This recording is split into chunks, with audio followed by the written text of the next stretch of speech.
ए मोहम्मद रसूलुल्लाह सल्लल्लाहु अलैहि वसल्लम को मानने वालों, क्योंकि तमाम ईमान की जड़ जो है वो रसूलुल्लाह सल्लल्लाहु अलैहि वसल्लम की ज़ात है। जब रसूलुल्लाह की ज़ात को मान लिया, अब उसका ईमान काबिल तस्लीम है।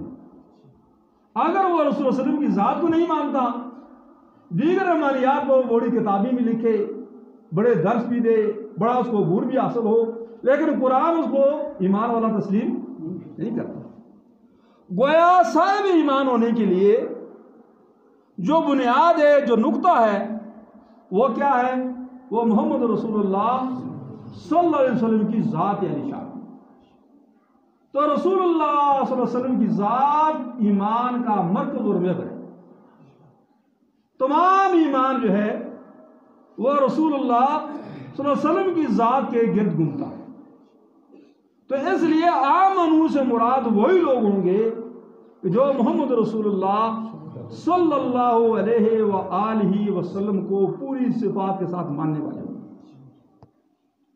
दूसरी बात ये जो मैंने आपके सामने तमीद रखी आमनू की, अब इस पर एक दलील मैं आपको हदीस से पेश करता हूँ। हदीस के अंदर जो कब्र में इंसान से सवाल और जवाब होते हैं, उसके मतलब ज़ख़ीरा हदीस में मुख्तलिफ हदीस आई, एक हदीस नहीं है। मशहूर यह है कि इंसान से 3 सवाल होते हैं कि तेरा रब कौन है और तेरा दीन क्या है, और ज़ुल्म के बारे में सवाल होता है कि इस ज़ात के बारे में, इस शख्सियत के बारे में तेरा क्या ख्याल है।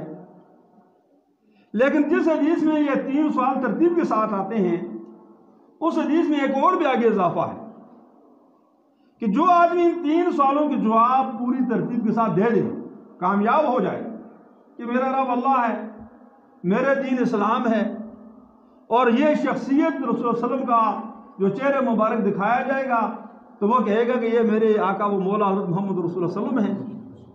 फिर फरिश्तों से एक और सवाल करते हैं, चौथा सवाल करते हैं कि तुझे कैसे मालूम हुआ कि तेरा रब अल्लाह है और तेरा दीन इस्लाम है और ये मोहम्मद रसूल सल्लल्लाहु अलैहि वसल्लम है।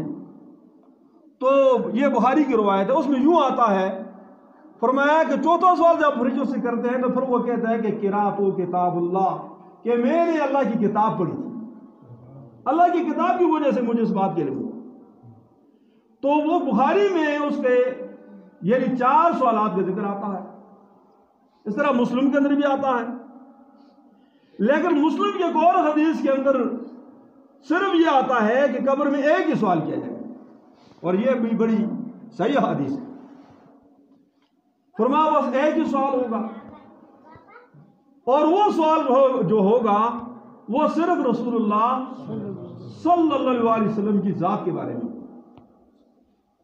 अब वो जो मुस्लिम के अंदर ये हदीस आती है एक सवाल होगा, और बुखारी में आ गया कि 4 सवाल होंगे, बज़ाहिर हदीसों में तज़ाद नजर आता है, लेकिन हकीकतन अगर गहराई में देखें तो तज़ाद नहीं है। वो जो एक सवाल वाली हदीस है, जब जो आदमी रसूल सल्लल्लाहु अलैहि वसल्लम को पहचान गया और आपकी ज़ात के बारे में अगर सवाल हुआ और वो उसने ठीक जवाब दे दिया, तो उसके दीगर सवालात खुद बहुत जो है वो ठीक हो जाएंगे, क्योंकि बुनियाद उसके हाथ आ गई है। अब जब अल्लाह के रसूल को पहचान गया, अल्लाह के रसूल को वो मान गया, फिर आगे ईमान की जितनी तफसीलात हैं वो खुद बहुत उसको वो मानने वाला है। लेकिन अगर वो अल्लाह के रसूल ही को नहीं पहचानता, वहीं तक नहीं पहुंच सका, तो वो दीगर जो कुछ है भी, तो वो उसका सब कुछ ज़ाया हो जाए। इसलिए रसूलुल्लाह सल्लल्लाहु अलैहि वसल्लम की ज़ात ये रबीउल का महीना है। लोगों ने, अंग्रेज़ बड़ा चालाक था, फ़िरके पैदा कर दिए, और फिर फ़िरके पैदा करके ऐसे ऐसे मौज़ूआत मुसलमानों को दे दिए कि खुद साहिब ईमान और मुसलमान कहलाने वाले रसूल सल्लल्लाहु अलैहि वसल्लम की ज़ात के मामले में मुनाज़रे और मुजादले होते हैं। एक तरफ से 20 उलमा होते हैं, दूसरी तरफ से 10 होते हैं। एक कहते हैं बात यूँ है, दूसरा कहता है यूँ है। जिस तरह आजकल मौजूद चढ़ा हुआ है, जिसको मेरी अकल तो बिल्कुल मानती ही नहीं है कि भाई नबी सल्लल्लाहु अलैहि वसल्लम की पैदाइश 12 रबीउल की हुई, 8 की हुई, 9 की हुई। भाई इस बात से मैं क्या करूँ? अल्लाह के नबी सल्लल्लाहु अलैहि वसल्लम इस बात को याद रखे कि ये जो मौज़ूआत हैं, ये मौज़ूआत लोग कहते हैं हमने तहकीक की, यूँ आया यूँ आया, ये सब वही गैर मुस्लिम की चाल है। मुख्तसर सी बात यह है कि लोग हमें बाज़ औक़ात ताना देते हैं कि भाई ये गुस्ताख़ अंबिया है, ये गुस्ताख़ सहाबा है, ये गुस्ताख़ फलां है। तो तमाम गुस्ताखियों की बुनियाद जो है कि रसूलुल्लाह सल्लल्लाहु अलैहि वसल्लम की ज़ात जो है, क्या वो ख़ातमुन नबिय्यीन हैं, उनकी ज़ात में मामूली गुस्ताखी से ईमान इस्लाम से खारिज हो जाता है। और इसी तरह किसी भी नबी की ज़ात में गुस्ताखी करने से वह आदमी अपने आप को कोई भी नाम रखता हो वो भी इस्लाम से खारिज हो जाता है। और रही आगे दीगर शख्सियात, तो जिसका जितना रसूलुल्लाह सल्लल्लाहु अलैहि वसल्लम के साथ ताल्लुक मजबूत होगा वो सारे ईमान वालों के लिए इतना ही साबित करें, क्योंकि असल बुनियाद वसल्लम की ज़ात है।